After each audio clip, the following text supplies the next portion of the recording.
Good morning, everybody. Uh, Dan here. Was going to read the daily reflections for October 6th. So it's called Facing Ourselves. And fear says, "You dare not look." 12 Steps and 12 Traditions, page 49. How often I avoided a task in my or using days just because it appeared so large. Is it any wonder, even if I have been sober for some time, that I will act that same way when faced with what appears to be a monumental job, such as searching and fearless moral inventory of myself? What I discover after I have arrived at the other side, when my inventory is completed, is that the illusion was greater than the reality. The fear of facing myself kept me at a standstill, and until I became willing to put pencil to paper, I was arresting my growth based on an intangible. So I like that. Um, Intangible means like you can't touch it, something you can't grab, right? Um, I've been arresting my growth for, gosh, man, my whole life. There's so many opportunities and so many things I could have done or done different, but I was terrified. Um, I was terrified of success. I was terrified of um, I don't know. I think I was terrified of just accomplishing things, you know, um, because one of the things I've struggled with my whole life is failure, and it's something I struggle with today. I wake up every single day, and at first I wake up fearful. You know, number one, is today going to be the day that I die? Not that I'm afraid of death. It's a healthy fear of a relapse. That's what I'm worried about because it's been so long now. It's been 52 days since I've touched fentanyl or meth, um, that I'm afraid if I go back out and relapse, that one hit's going to kill me. I feel like it's going to drop me. And like it has so many people. And that's a good healthy fear, in my opinion. I have other healthy fears, such as snakes. I fucking hate snakes. Terrified of snakes so badly. If I saw a snake, like if one slithered in my room right now, I would move out of here today and I would never come back. Um, I have nightmares about snakes. It's it's it's horrible.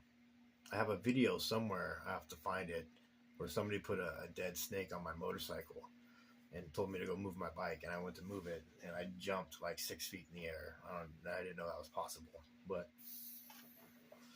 anyways, so some of these old behavior patterns that I had when I was drinking or using, um, just because you quit using and drinking, they don't just go away, right? It's like that old thing with the horse thief. When you sober up, a drunken horse thief, you still have a horse thief. You just have a sober one. So all these character defects I got and all these things that I struggle with, I still have them. The only difference is I'm feeling them now, and I'm trying to manage them and handle them rather than avoiding them or numbing them. Another small example: my RV. I'm trying to sell my RV. Um, I could have had it sold days ago. For some reason, I'm terrified to go up there and sell it, or trade it for this car I might trade it for.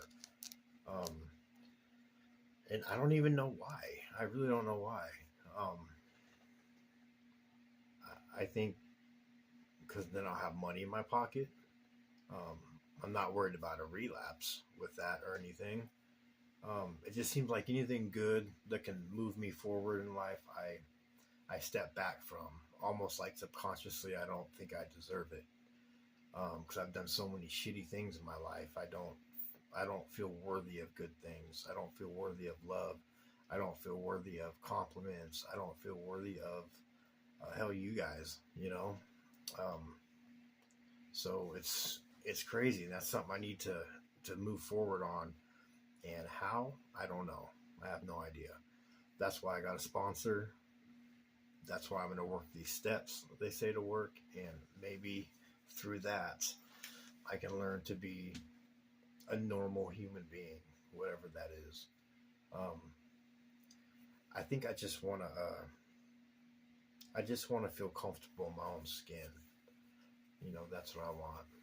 Um, I want to look at myself in the mirror and be 100% okay with who I am. And I'm not today. Um, I'm grateful I'm not what I used to be. I'm not where I'm at yet, but I'm grateful I'm not where I used to be. And so today I'm in a good place. Today's been a good day. Went down to take care of some funding for my house. Um, the guy wasn't there, so I got to come back tomorrow. I took one of my new roommates down there with me. Um, we have our house meeting tonight at 7:30, which I'm looking forward to.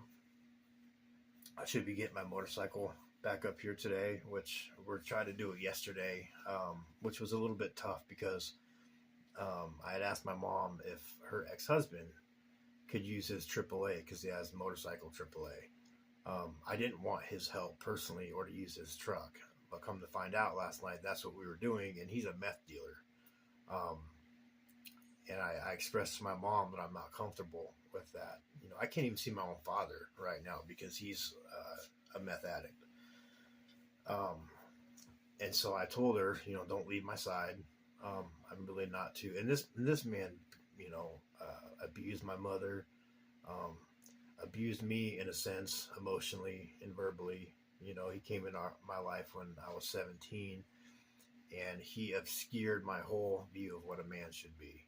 He was a big muscle guy, fresh out of prison, smooth talker, charming, good looking, could talk to the ladies, and he had me under the impression that the more drugs and alcohol I could do, the more men I could beat up, the more women I could sleep with. That's what a man does. Take no shit, staying on your feet, that kind of thing. And I thought that's what a man was for a very long time, even throughout my married years. It got to a point when right before I quit drinking, before I started heroin, I had a broken knee, and I got in a fight with one of our neighbors with a bat, and because he had a knife and I had a bat, and I'm hobbling on one foot, and I beat him with a bat. And I thought that was attractive for some reason. And so my wife cheated on me with a coworker, and I remember we were getting into it one night, and I was like, what does this guy have that I don't, or whatever? And she said, he's nice, and he doesn't go around beating people up. And I said, well, I thought you liked that about me. And she said, she was like, yeah, in fucking high school, but I was like 35. And I was so disconnected from reality. I thought that's what a man was. That's what I was raised to do. Somebody talks shit to you. Somebody says, oh, it's on site. Then it's on site, And I had to completely unlearn all that behavior, even in my addiction. And I did. I grew in that aspect a lot because, for one, it never felt right to me. It always felt wrong. And number two, that's just not how I was raised, and that's not what my heart says to do. I want to be loving. I want to be kind. I want to be giving and compassionate, and that's what I am today. I'm still selfish. Not so much today, but in my addiction, I'm very selfish. That comes first, always. And so I have a lot of issues up here I need to deal with, and a lot of things I need to unlearn, and behaviors I need to unlearn. But that's okay. It gives me something to fight for. One of my big things I do is I get sober for 5 or 6 months. I'll get everything back that I lost, and then I say, all right, thanks God, I'll take it from here, and I take back control of my life, and then things are going great, and then that's when I feel like I deserve a reward for being an adult, in the form of heroin or meth or whatever it is. The meth I didn't really like a lot at all. I just did that so I wouldn't nod off. I had to look somewhat functioning as an addict, and so you find that perfect combination of opiates and meth, and then you can just coast through the day. Um, that was my sick way of thinking, and so every day I wake up and I read pages 84 through 88 out of the Big Book of Alcoholics Anonymous, and it helps me because without structure or without being told what to do, I struggle. Okay. So those pages, it reminds me each day to not be a dick, for one, to be loving, tolerant of others, watch out for dishonesty, resentments, anger, um, plan my day. It's like a design for living each day to day for me. End of the day, you do that daily inventory. Um, who was I dishonest to? Who do I owe an apology to? What could I have done better? Um, what did I not do so well? Stuff like that. And so I try to practice that every day, although I'm not perfect at all. Um, I have to get out of my head sometimes. Last night I was coming home from my mom. I was going to eat some dinner and watch a movie. One of my roommates called me and asked me if I wanted to go to a meeting with him. And he was like, I don't want to force you to say yes or anything. And I was like, bro, you never have to force me to go. I was like, if you're going, I'll go. I'm not doing nothing.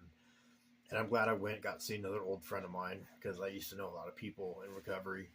And I used to go to a lot of the get-togethers and the gatherings and the camping trips and the potlucks. And so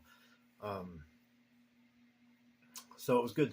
I'm glad I went. And I guess when you're new here in the house, you can't really say no if someone asks you to go to a meeting with them. So he gave me the opportunity to say no, but I went, and I'm glad I went, because for me, the meetings help me. They're not for everybody, of course, but they help me get out of my head.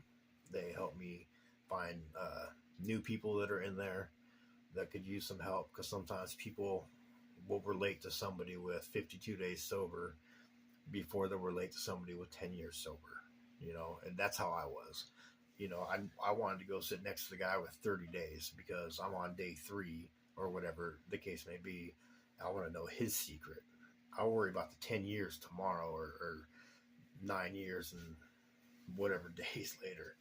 I want to know how this man made it to 30 days, because that to me is the hardest, the first 6 months.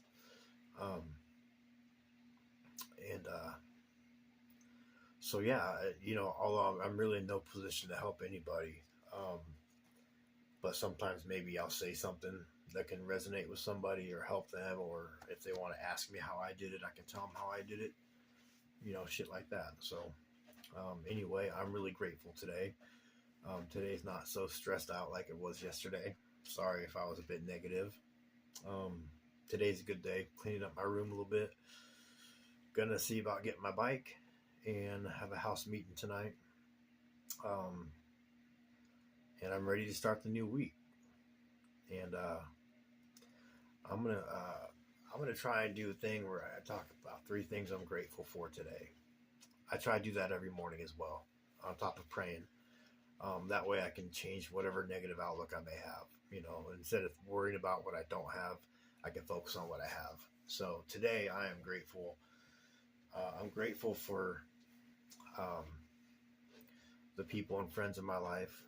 A certain individual who's been by my side. She's been absolutely amazing. Carissa, you've been amazing. Thank you so much. You truly are an angel. So I'm grateful for you. I'm grateful I get to see my son every day, and he's happy. And I'm grateful I have a roof over my head today. I almost didn't. And before in the past, I have not had a roof over my head. So I'm grateful today. And I get to live under that roof, not under the influence of drugs or alcohol. I get to wake up every single morning and not have to put something in my veins or down my throat to start my day. And so for that, I'm amazingly grateful. I'm grateful for every one of you. You guys do more to help me than I think I do to help anybody. So thank you for that. And I love all you. And I hope you all have a wonderful, wonderful day. And I will see you guys later. Bye.